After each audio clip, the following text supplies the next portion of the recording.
And we're live. Hi, everybody. This is Loren Baker, founder of Search Engine Journal. And with me, I have Kevin Rowe from Purelinq. Hi, Kevin. Hey, Loren.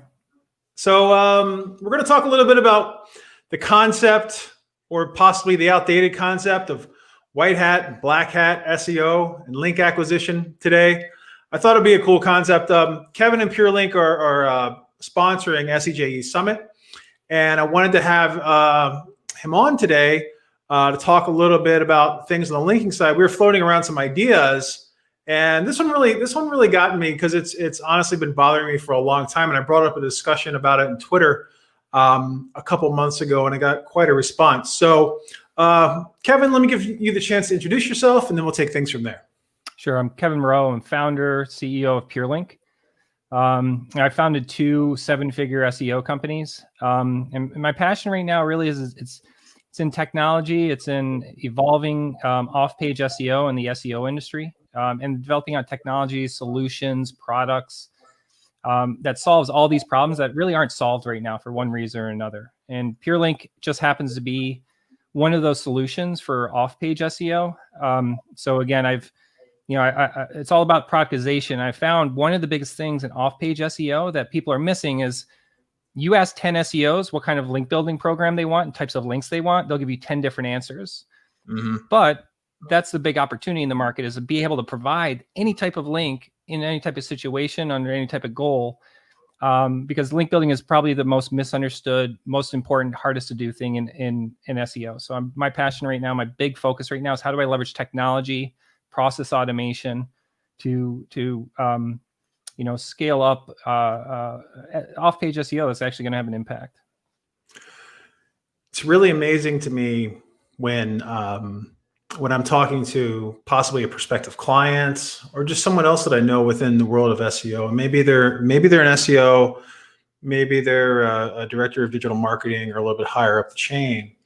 And when we talk about something about Offsite or authority signal building or something like that, and the first thing that comes to mind is, they'll say, "Oh yeah, we hired a company to do that last year, and I don't know exactly what they did, but we asked for a report and they didn't send us one, and then they sent a lot of comment links and things like that." And when I hear it, it really makes. I've been hearing that story for over 10 years now. Right. I mean, I started SEJ in 2003. I started doing consulting in 2006, 2007, especially on the link side. And a lot of what I saw then, I still see pass by now. So I think there's a couple of different, you said that it means something different to everyone. Right. And what I do is a little bit more on, the content marketing and PR side, right?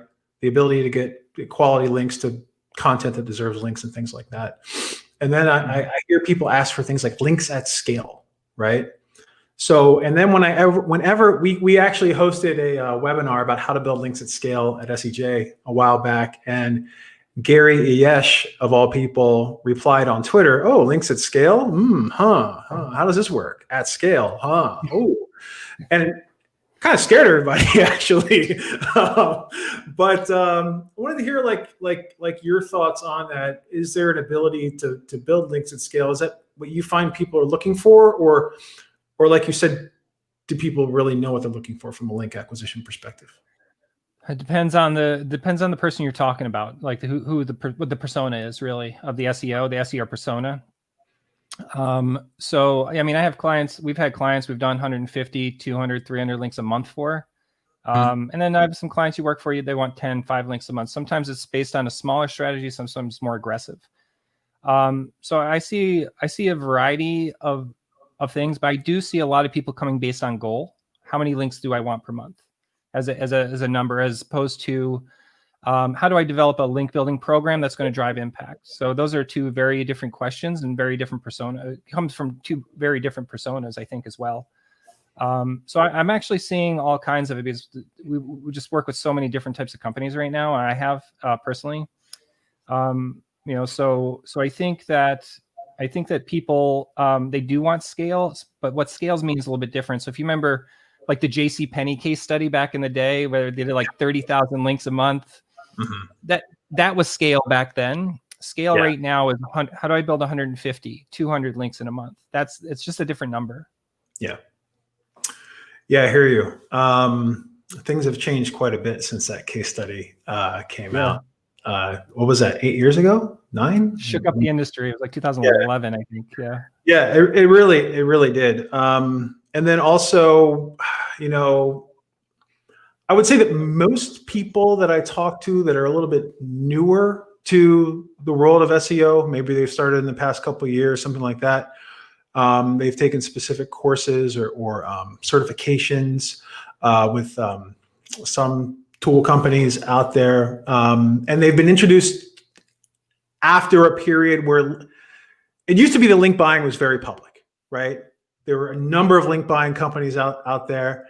There were marketplaces that you could sign up for, run through them, look at the cost of a link placement, buy the link placement right through the marketplace. Actually, what's that? They still exist. They're still like very prevalent. Some of them are growing. Yeah.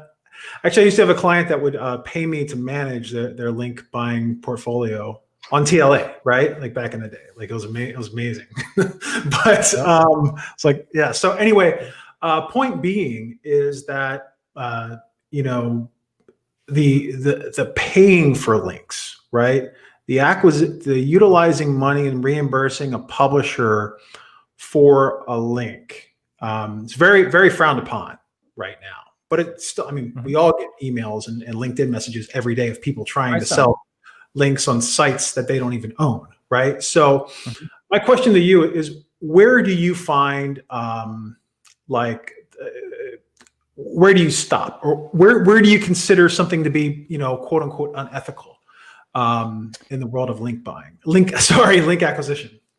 Yeah, well, link buying, well, a little bit more narrow, but it's like saying, where do you find the unethics in murder? Yeah. Well, that was over dramatization on my part, but so I think that I don't worry about whether or not you have to pay for a link or not, or sponsor a website or things like that, right? I worry about the quality of the website and my goals and my impact. So in SEO, one of the biggest problems is the uncertainty and the complexity in understanding this and the ambiguity in what Google gives you. So Google's link scheme guidelines, specifically that one short page document, guides a lot of what people say, right? So this word paid links, everyone simplifies the question, and it comes, I think, out of this black hat terminology, which makes people ask the wrong questions. And then it also comes out of this black hat, white hat terminology, and also comes out of link scheme guidelines and the quality rater guidelines and what the Google representatives say online. So this idea is way too simple. So for example, if I sponsor a website and I get an article placed on it and I'm allowed to guest post on it, but my content's killer, is that a problem? Should I follow all those links? Is that a worth link that I should take? The answer is yes. Hell yeah, I'm going to take it.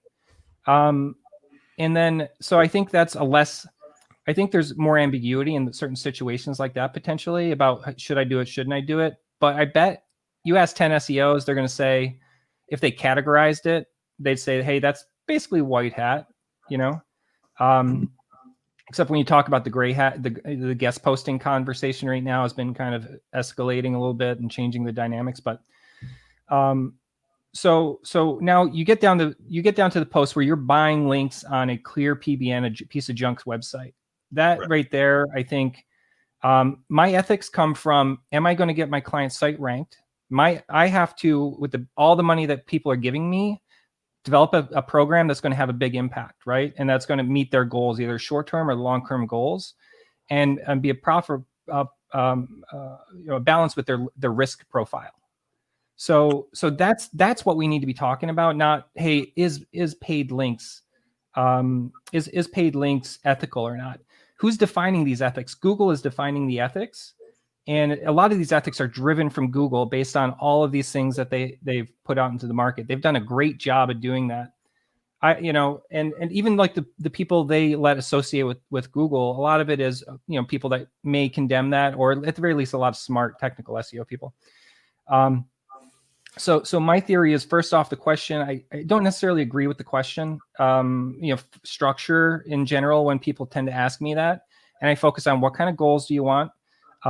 what's your risk tolerance? Meaning, I think we better understand right now the impact of link building when it comes to like a manual penalty or a manual action warning inside of Google Search Console, right? So yes, we want to avoid those. That's a risk. Are you the type of person that never wants to see that in there? And most of 99.9% of the people I talk to are like, yeah, I never want to see that. We wouldn't. But think about it like this. So I'm a new business owner. I'm coming in, and if I can get to, let's say, $1 million revenue inside of a year by using Google, am I going to use any tactic possible to make my life better?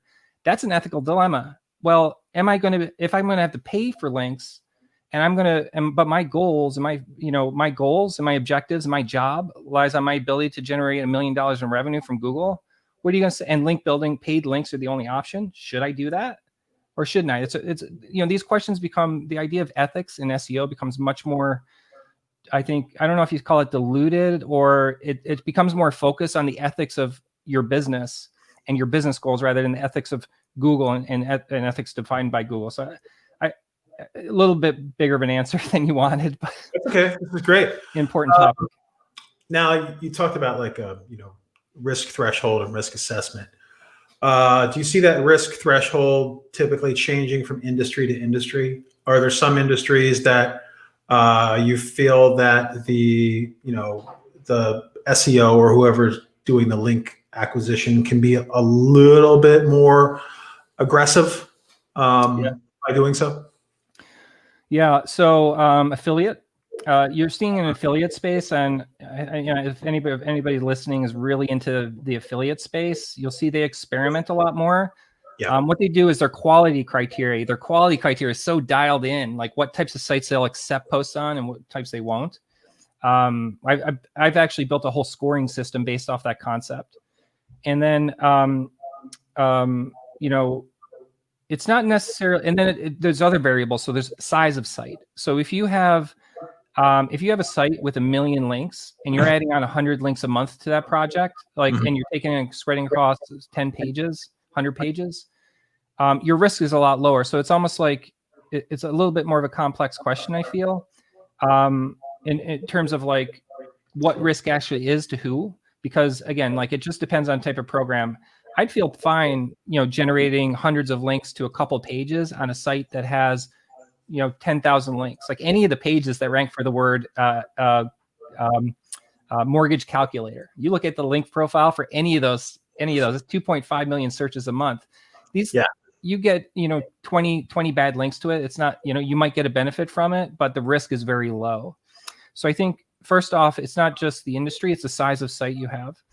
Now that said, of course, everybody knows this. Gambling out of Europe or the European area, so a lot of companies over there in gambling, I think they have a higher risk tolerance as well, even if they have a smaller site because it's growing.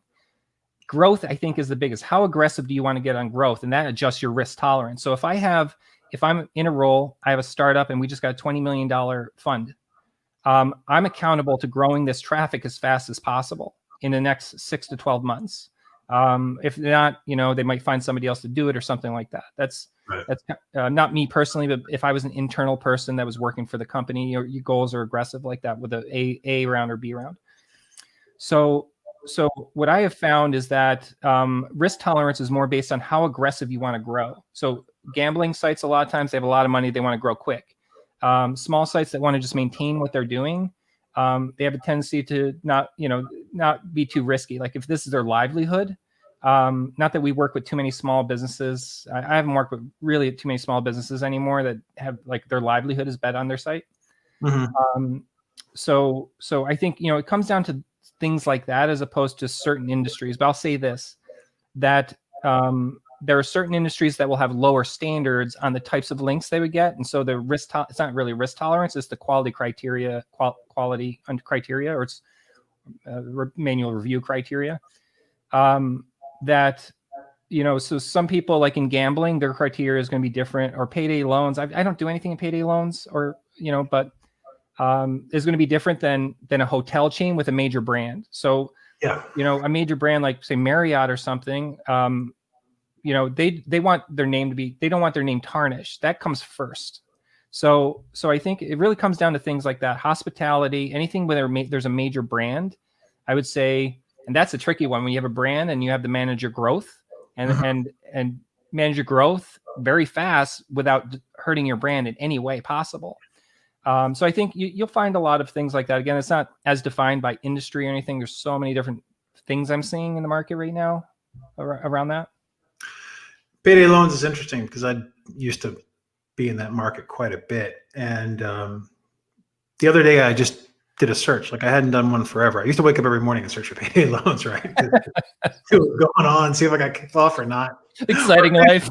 To see if client A was outranked by client B, and then client C was a little bit farther down on the page. Like it used to be that bad. But I was actually amazed because a lot of the companies that still rank for that, something that I thought that Google had cleaned up when the Fed cracked down and Google cracked down and everything, you started to see like the Wikipedia page on payday loan, the FTC page on payday, like all of that come up, right?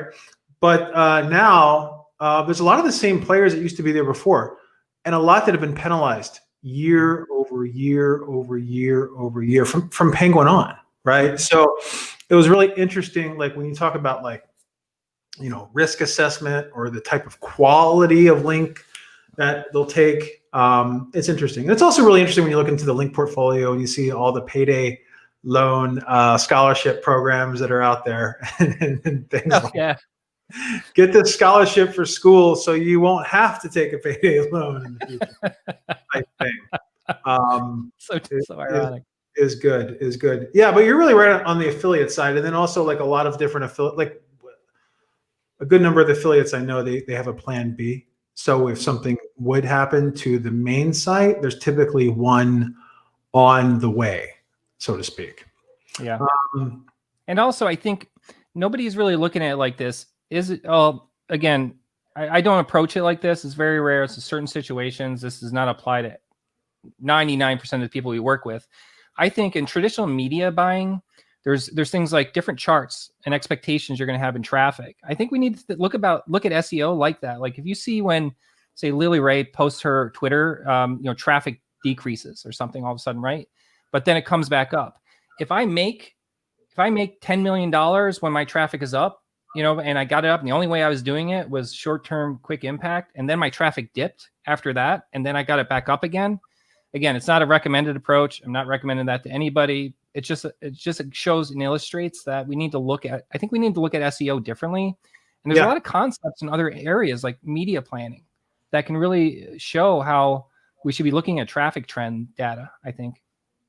Yeah, it's quite enjoyable when there is an update like this to see, I hate seeing people that get dinged by these core updates, which is happening right now. Like it looks like it's slowed down a little bit this morning and things have really settled, especially in the more like the more aggressive verticals, so to speak, the ones that keep you up at night. And it's been really interesting to see, like there's a couple sites like verywellhealth.com that's owned by Dotdash, which is used to be about.com. They popped up, right? They're ranking for everything now. Medical News Today popped up. They're ranking for everything now. They weren't previously, and yet they had been hit by a health or your money or your life update, which led to them falling. So I'm not sure if those are the sites that she's talking about, but when you start to see that increase, it is a reminder that it's not the end of the world if you start to lose rank for a couple months, if you can build it back. Of course, it's beneficial to always be on top, but it's not a realistic expectation, even when you take penalties out of the equation as well, because there's so many different variables that can lead to the decrease in ranking. One thing I saw last night in some of these very, very competitive spaces was Google testing the organic product listing insert into the front page, specifically like CBD, right? So what was interesting though was that you can't upload CBD products to Google Merchant Center. So the workaround is everyone does hemp oil. And it's a lot of people that are doing knockoff hemp oil trying to pass it as CBD. And I'm like thinking to myself, I really hope that this is not in the results tomorrow morning, because a Google update should not lead to someone searching for one product and then seeing something completely different. But my Thinking point about the ethics, that's unethical. Yes, I think. Yeah, it is unethical. Switch, as far as I'm concerned. Yeah, it is unethical. Like, anyway, I don't want to get too off topic here, but my point is that it is not the end of the world, right? It is not the end of the world when there's top stories in search that are added, or more rich results, or an additional ad or something like that, and you fall down a little bit for your main key terms, because there's so much more to be able to rank for as well. And sometimes you need that wake-up call, because the ability to, I guess, put Humpty Dumpty back together again after something like this happens, peeling back the layers and rebuilding anything, whether it's a business, whether it's a website, whether it's yourself personally, is a great exercise nonetheless, right? So sometimes falling down leads to the ability to climb higher in the future, which also works from a link perspective too, I believe. Yeah, I think so. I mean, it really, again, I think that although, honestly, I think our model, I haven't seen a single site have a penalty, drop, or anything. It's just like how strict we get, and the different, like, again, it's all about creating the different types of link building opportunities. What's right for the right situation, for the right person, for the right account, for the right brand, for the right amount of, right link profile. It's not as black and white. But that was pun intended, I guess. We'll get into that. I got a question for you though. Now, do you work with any brands that are also using other link vendors? Have you run into those types of scenarios as well? All the time. Yeah. How do you typically deal with that? Especially if those vendors are doing things they shouldn't be doing. Excuse me? Especially if those vendors are doing things that they shouldn't be doing, or that are questionable, or they're contradictory to your strategy that is a successful one and a proven one. So the difference is that I productize, and when you productize, my theory on building products is that the product actually has to be a solution to a problem, and mine has to be a better solution to the problem. So I work really hard at defining what that problem is, and for what person and for what group. And so, again, what it comes down is what their goals, what is the issues, why aren't they ranking, and things like that. What is their risk tolerance levels? And then once you start to do that, and you can categorize tactics into different buckets, I think what you'll see is, at least what I see is, it becomes very clear what you need to be doing. If you have that model, I'm still building it out. A lot of this is my end vision for where I want to bring the link building industry. I mean, right now I'm even promoting other link builders, because I want to see more link builders get out there. We need more people verbal in the link building space, or it's just going to go downhill. So I try not to criticize other link builders' tactics per se. I like competition, and what I want to do is build a product that somebody can't do away with, that you don't have, and I'm going to do better than that and build a better product.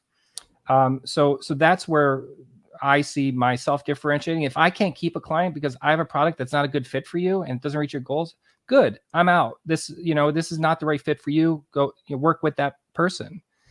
I'm going to build another product that possibly does fit that at the time. So that's where I'm at today. Is I have products, they work for a certain group of people, maybe not everybody.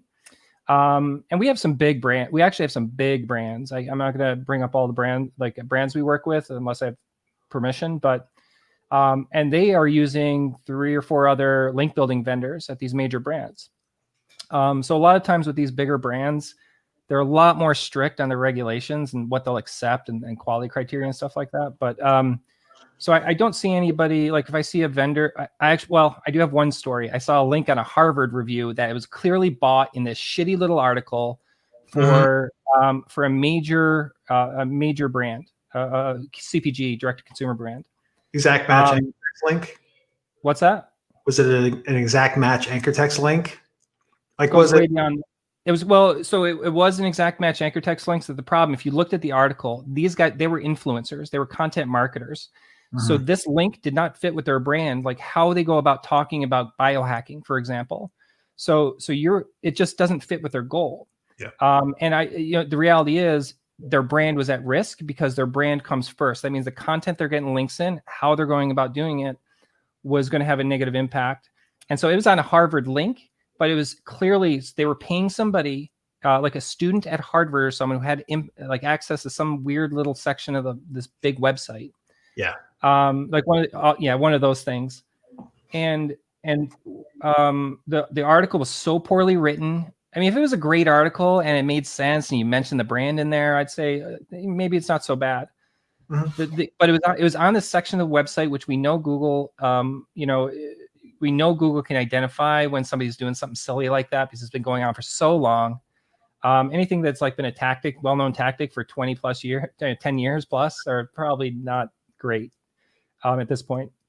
So in that case, it was more about the brand messaging and the article not being on brand, the link not being on brand, it being obviously a paid for link because of the structure of it and how it was worked in there. It was the only link in the article. So like I see things like that happen. But again, I like to tie it back into the goals. I don't like to shoot down other SEOs or other link builders. I just don't think it's healthy for us right now as SEOs. And so I like to look at it like that and provide feedback like these types of links will not help you reach your goal that you were looking to achieve. So speaking of questionable links, I think originally we were intending on discussing the whole black hat, white hat labeling thing that's been happening in this industry for years, right? So it's first started to drive me crazy when I went to, I believe it was an SES show, Search Engine Strategy show. And there was a black hat, white hat cocktail hour. And most of the people that grabbed the black hat, I know or I had worked with at one time or another, and they're not black hat SEOs at all, right? Some did as a joke, and some kind of like really loved having that evil, I don't know, evil bad boy persona of being a SEO rock star, right? And so the black hat kind of fall into that. And it got me thinking after a while, when I think of black hat SEO, right? I think of things like, people that are taking advantage of plugin vulnerabilities. I think of, hit counters that were distributed to multiple elementary schools and libraries and kids sites that suddenly have a link underneath them for a payday loan company. I think of sites that are hacked, right? With link insertions and things along those lines. Basically, to me, I think of black hat SEO as being someone sneakingly or illegally taking advantage of a situation and utilizing that to leverage someone's authority to help their site or whatever it may be, without permission or anything along those lines. Now I hear black hat, gray hat, even used for things like guest blocking, right? Guest posts, maybe paying for a post, something like that. What are your thoughts on the subject? First off, I don't think in terms of black, gray, and white hat anymore. I did when I was, a year in maybe. But again, yeah, it's just evolved. But I would say I'll say this, how we believe the market should probably, if they're going to use that terminology, black hat is, I think, things that are borderline illegal. You shouldn't be hacking into fucking people's sites. Why do they want that there? That's terrible. It's just a shitty thing to do to people. We're people. So I think that those types of things, I would probably agree with you on that. If most of the market should look at it like that, but I don't think I can add anything to what you said. That I just reject the black hat terminology. I will say that those things, I think, hit a standard. Those tactics hit a standard when you're getting into illegalities. Avoid anything that's going to be legal if you're working on bigger. I don't care how risky. That's not risk. That's not the risk any reputable company is going to take. So if you think about it in terms of risk profiles, that's illegal. The widget stuff like that, again, the widgets being embedded on the page and stuff like that, that's, again, once you're getting tricked into that thing, especially with kids, I'm really not into doing that stuff with schools. School's kind of my passion, figuring out their public school system's kind of a side passion, but I noticed. Your Facebook. Yeah. I've been doing a lot of research there because my daughter's from home now full time. So it's, yeah. But anyway, so I think that your terminology is probably, if you were to use black, gray, and white hat, simple terminology, that would be the way I would also use it. But again, I'd like to make this known to anybody. I don't care if you think it's black hat. That stuff is just terrible to do to other people and other websites. So my idea, though, is, in terms of what is white hat and gray hat. Now, I think that's the big ambiguity area, a lot of ambiguity in there. Yeah. And for good reason. I mean, Google is making it very ambiguous, and they're driving the ambiguity, and then the lack of having a single source of information and guidance on that in the industry is also leading to ambiguity. So I think that, that when you're talking about guest posting and whether or not, if we were to really say, hey, yes, the industry is all for black, white, and gray hat terminology, and that guides everything we do. Let's just say that scenario comes up. My opinion would be that guest posting on crap PBN sites would probably fall into the once you're paying, because it's not doing anything that's breaking the law or hurting somebody else. I think probably would fall into like a grayish hat area. Once you start going into like high volume spinning articles, would I call those black hat? Those are ones that aren't really hurting somebody per se, but it's just junk content. It's not going to help you. It's not going to get you ranking. Yeah. So I think once you get into this, like stuff like that, the old school, pre 2010 type tactics on articles, stuff like that, like all of spinning up 100 different versions or 1,000 different versions of an article, or not even spinning it at all and hosting it on all the article directory sites. It's amazing. I just think. What's that? I still see that, by the way. I still see people doing stuff like that. Yeah. And it's amazing. It used to work where we thought it worked or whatever. But it's been a decade since Google, laid the smackdown over that stuff, or close to a decade. And I have not seen anything in the data to suggest that would ever work again, Right. So what does work? If there's anybody watching this or listening to it or something like that that's very, very new to SEO, or maybe someone that has an e-com company that's taken off this year with the adoption, the acceleration of e-com adoption, and they're like, wow, I'm really, 2021's a month away, trying to plan, trying to grow. Really want to get things settled on the SEO side. I got things done technically. I feel like I need links. What are things that work that you would recommend? So again, industry by industry, and e-com is a different scenario from a software company, from a big brand, or a CPG or whatever.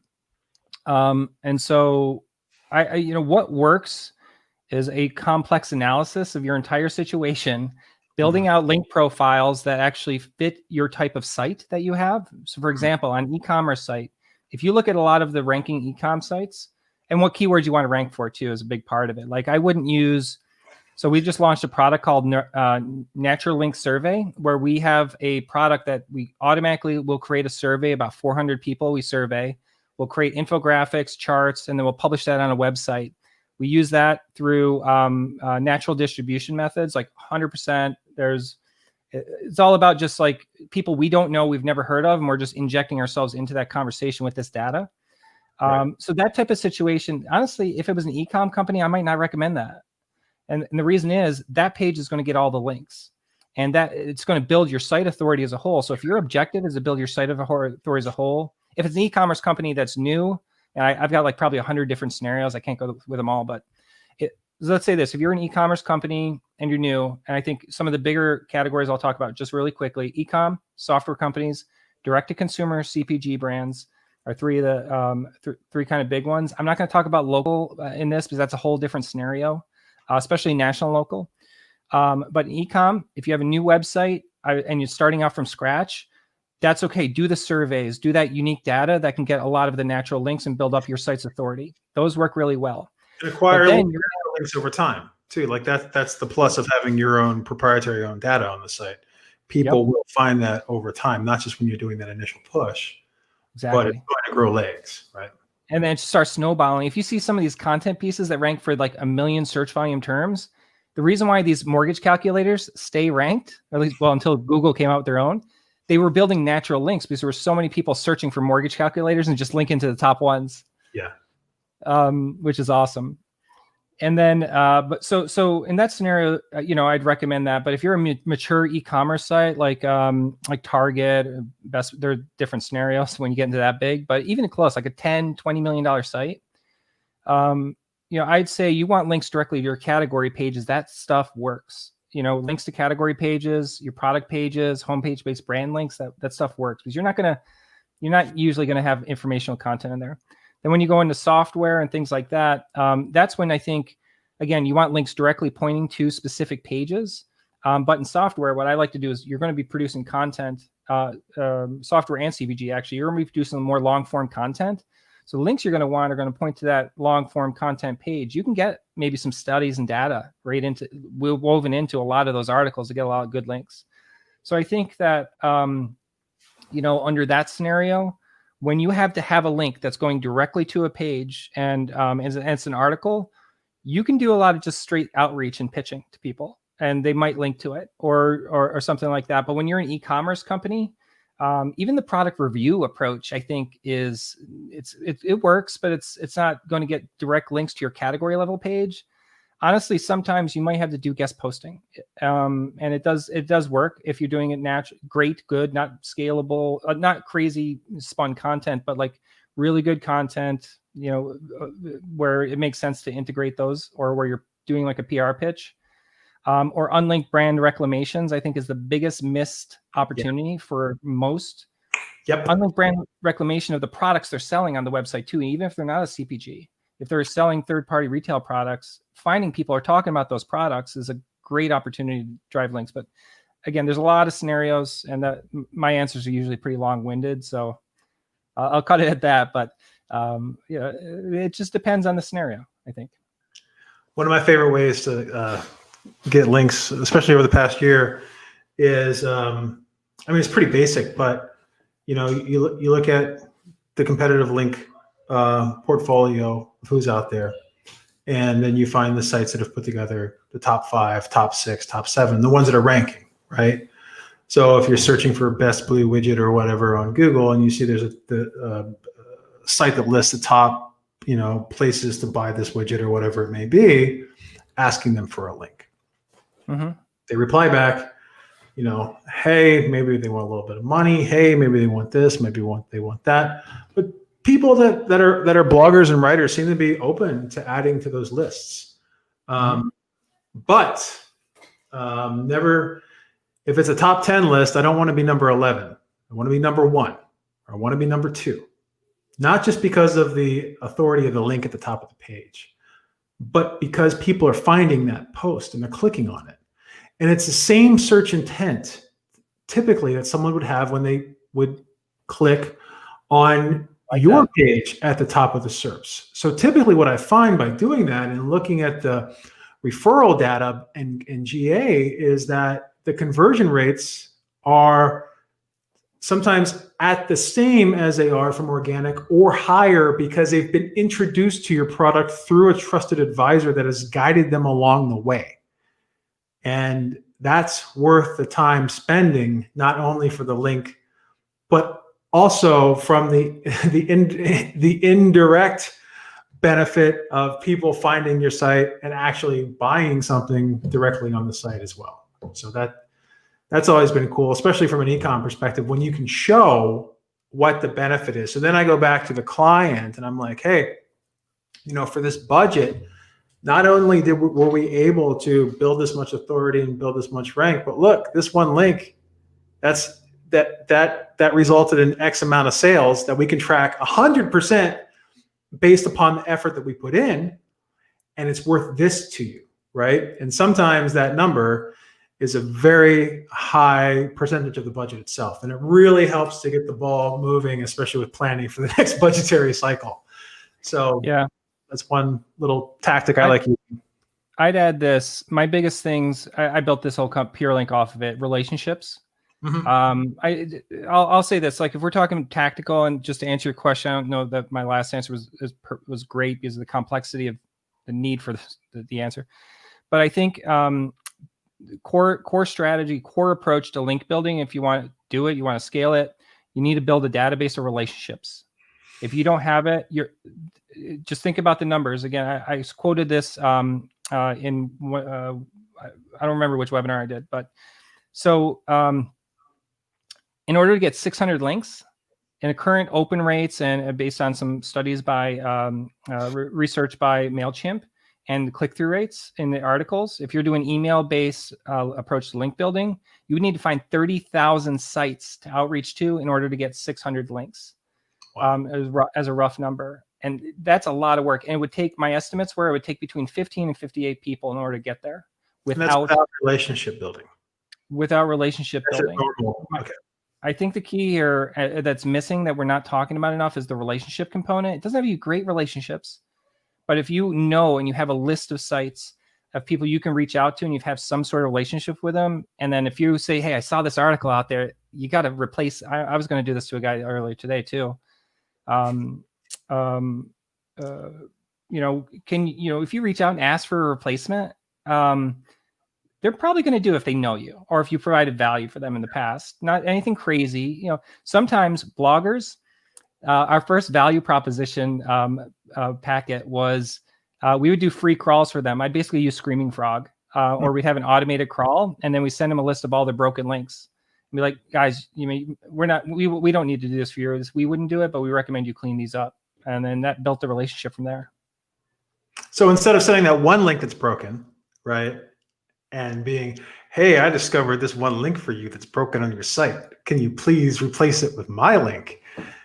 You are helping their entire site, because chances are if they have one link to a 404 on their site, they're going to have a lot more of them, right? Yeah. Maybe even some, internal 301s and stuff like that. So the ability to help somebody and then do the ask, you're saying gets a much better response at the end of the day.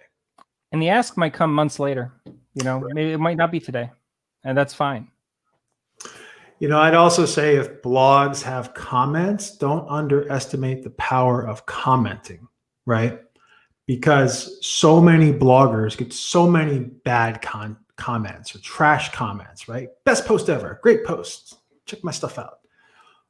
But if you can comment on that blog post using thoughtfully your own name, thoughtfully put the time into it, even if it's a paragraph, right?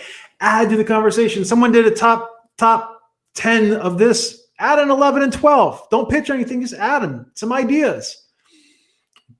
Even if the blogger does not approve the comment, they're still reading it most of the time, right?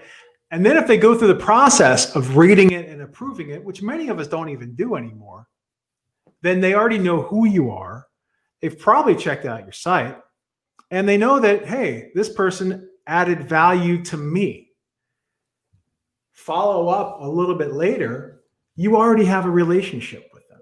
That's the one thing that's really interesting, especially with the past year in digital lockdown. So, a lot of our relationships are like this. We're having a digital relationship right now. We met once in Manhattan. I'm not sure if we met again after that. I don't think so. And then we're having a 40-something minute conversation right now.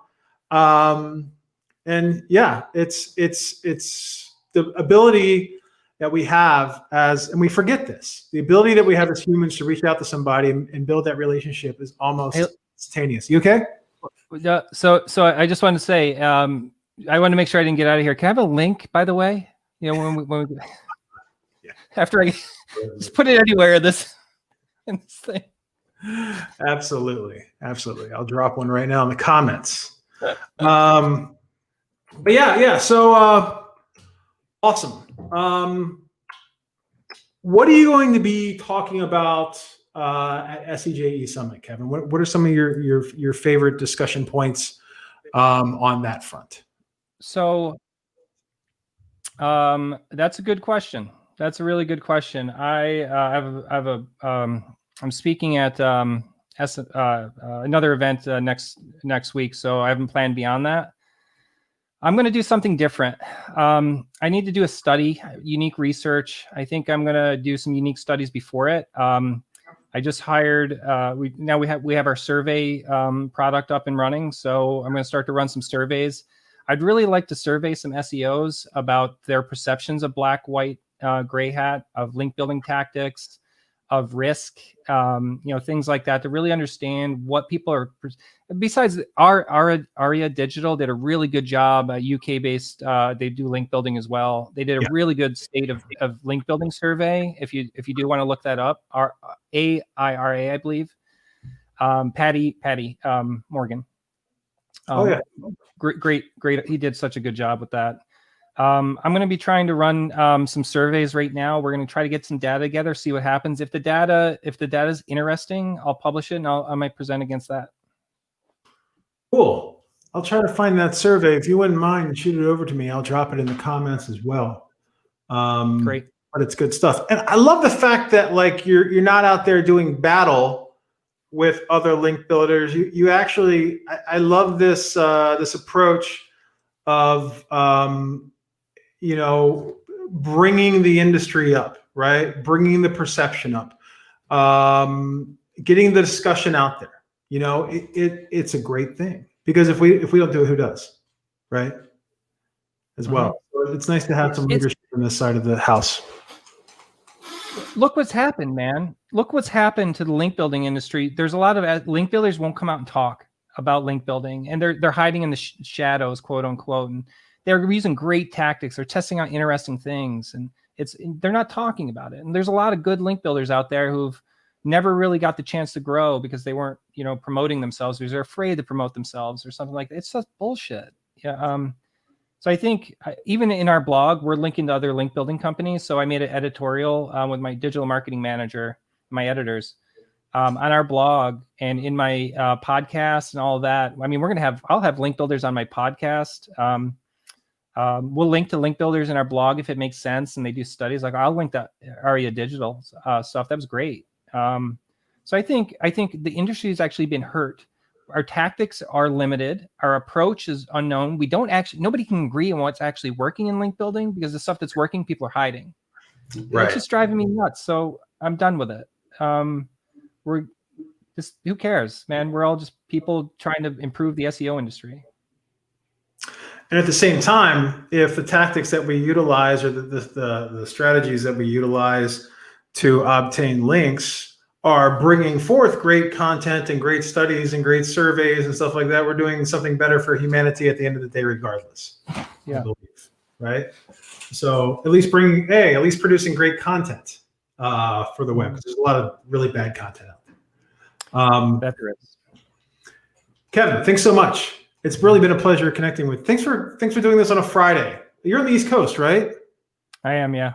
Okay, so it's almost 5 o'clock there. I'm not going to keep you too long. But my daughter's going to be knocking down my door any minute, just trying to get in here. I know. My all day, my son. Hey, Dad, can you help me with this? Hey, Dad, can you help me with that? So, yeah, I'm used to it now, though. I'm looking forward to Christmas break.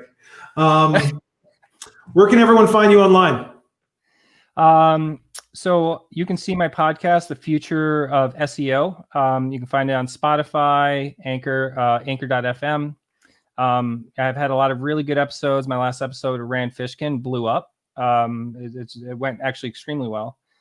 And then you can see my main email address. I'm actually not going to hand out my email address right now, but my main site is purelinq.com, purelinq.com. We have a resource center there. We're building out in order to help people learn about distribution, educate people on link building, really overcome this black hat, white hat crap.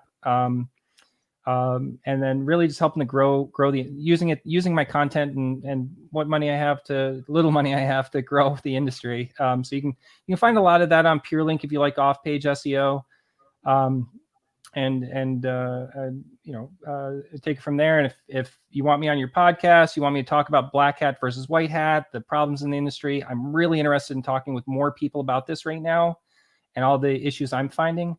If you do, please reach out to me through the Purelinq website. Awesome. I've been dropping links while you've been talking. So just as a reminder, anyone that's on live or that's anyone is watching this later on, links have been dropped to purelinq.com, to the Future of SEO with Kevin Rowe podcast. I dropped the Apple link. And also your resource center on the site as well. So giving Great. people a way to find what you're talking about. One last thing, we created an ebook, EAT for link building. It was a great ebook to download. If you're into EAT and you're into link building, we tried to mix it together to learn more. Interesting. What are your thoughts on EAT for link building? Just really quick. I know your daughter's about to break into the room. Big time. EAT. I want an EAT. Already EAT now. I would say that it is EAT is very ambiguous right now. A lot of great content out there. I understand it. I think that if you have a Your Money, Your Life medical, anything medical or that could be perceived as medical and education, your standards should probably be close to understanding the reputations of the sites and the reputation of the content within the site. Like if there's individual, Google looks at reputation of the site and then they look at the reputation of the person or the content within the site as well. Yep. And so, I think you're looking for hold yourself to higher standards, especially in Your Money, Your Life with EAT when it comes to link building. And you also should be, one of the good things about the quality rater guidelines, I thought, was how they say, how do you review the reputation of a site? I think there's some validity in that only when it comes to the really high, like Your Money, Your Life, medical type content would be my general recommendation. And then it gets from there, it, kind of lowers in importance. So if you're doing if you have a shoe company, don't worry about EAT for link building. All right. Kevin, it's been a pleasure. Thanks so much. Thanks again. It was great catching up, great connecting. I'm looking forward to what you're bringing to SEJ Summit. What's the conference that you're speaking at soon? Is it SMX? SMX, yeah, Tuesday. All right, cool. So people can catch you there as well. Kevin Rowe, thanks again. Appreciate Kevin Rowe of Purelinq.